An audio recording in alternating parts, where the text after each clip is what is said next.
Here's the part that should actually change how you build things today. Ritchie and Thompson didn't win by building the most advanced system. Multics tried that, and it collapsed under its own ambition. That lesson is sitting underneath almost everything in the AI era right now. The teams that answer that question early are the ones who end up as the durable layer everyone else builds on, not the ambitious system that impressed everyone and still didn't survive.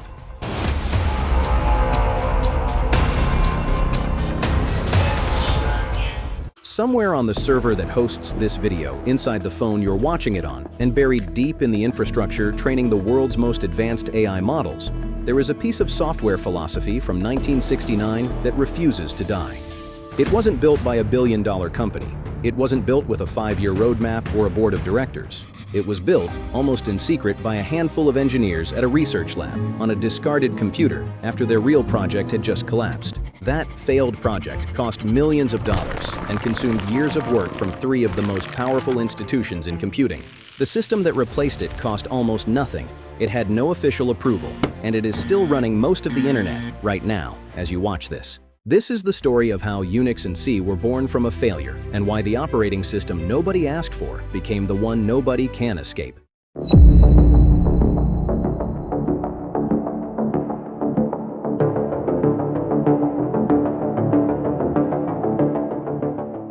To understand Unix, you first have to understand what it was running from.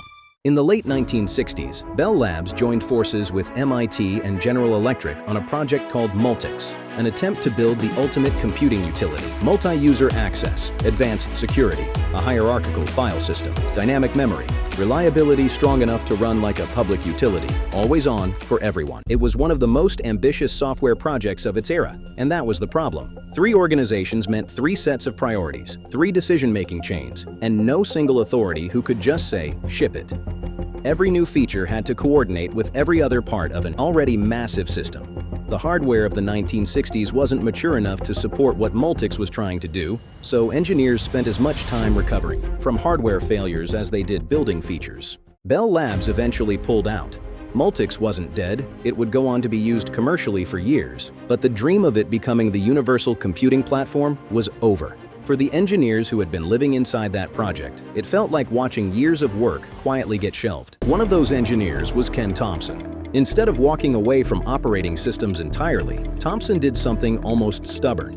In 1969, he found a small, largely unused PDP-7 minicomputer sitting in a corner of Bell Labs, and he started building a new system from scratch, alone, with no budget, no mandate, and no institutional backing.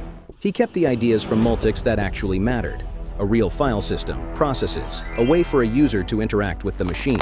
He threw out everything else: no massive security architecture, no dynamic reconfiguration, just the bare bones of something that worked. That stripped-down system, built in the leftover space of a failed project, became Unix.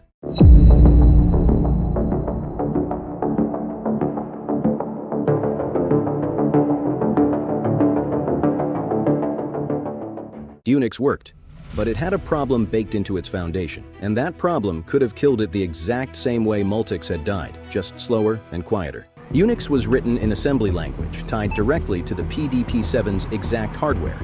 Assembly gives you total control over a machine, but at a brutal cost. Every instruction is written for one specific processor, one specific set of registers, one specific machine. If Bell Labs ever needed Unix on a different computer, there was no shortcut. Someone would have to rewrite it, line by line, from the ground up. That's not a technical inconvenience. That's an extinction risk. A system that only runs on one obsolete minicomputer isn't infrastructure, it's a curiosity. Universities couldn't adopt it easily. Other Bell Labs teams couldn't extend it easily. The moment that one PDP-7 became outdated, Unix could have quietly disappeared into the same graveyard as a dozen other clever one-off research projects nobody remembers. Thompson and his collaborator, Dennis Ritchie, were staring at the same wall that had helped bury Multics, a brilliant system with nowhere to go.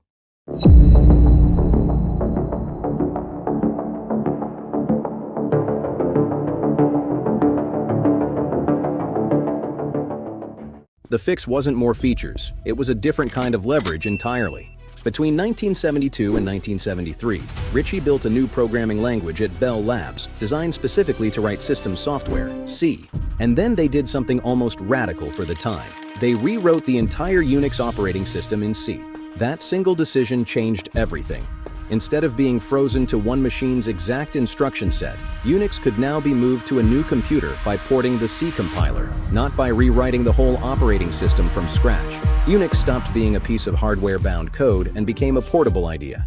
It spread from the PDP-7 to PDP-11s to VAX systems to interdata machines and eventually to architectures nobody at Bell Labs had even imagined in 1969.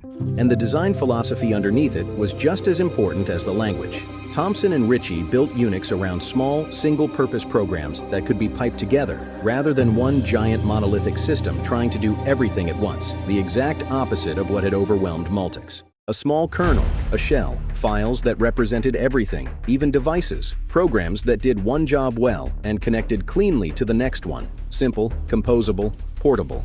That combination is what let Unix escape the fate of every other research project sitting in a drawer at Bell Labs.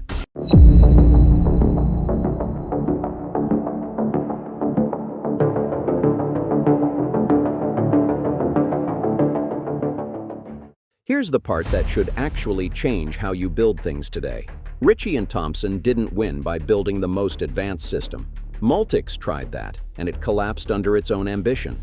They won by building the most portable, most composable one, and trusting that other people would build on top of it. That lesson is sitting underneath almost everything in the AI era right now. The models get the headlines, but the actual infrastructure running AI systems today, the Linux servers, the containers, the small composable services, the scripts and pipelines gluing everything together is still, at its core, Unix philosophy. Small tools, clean interfaces, nothing hardware locked. If you're a developer or a founder, here's how you apply this without waiting 4 years and a rewritten language. You don't need to invent your own C to escape lock-in anymore.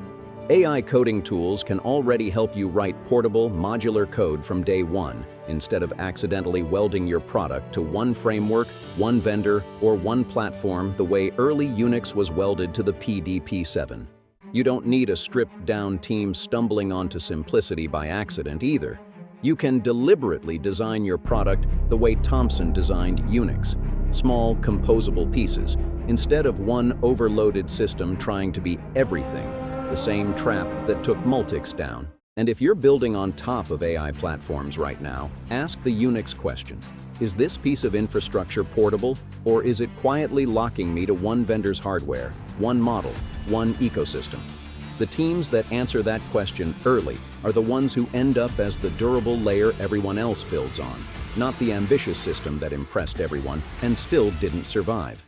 Unix and C gave developers a portable foundation, but portability alone doesn't explain how a Bell Labs research project turned into a global business strategy. That part of the story happened inside a company that was already decades old, staring down its own near collapse, and rewritten the rules of enterprise software forever.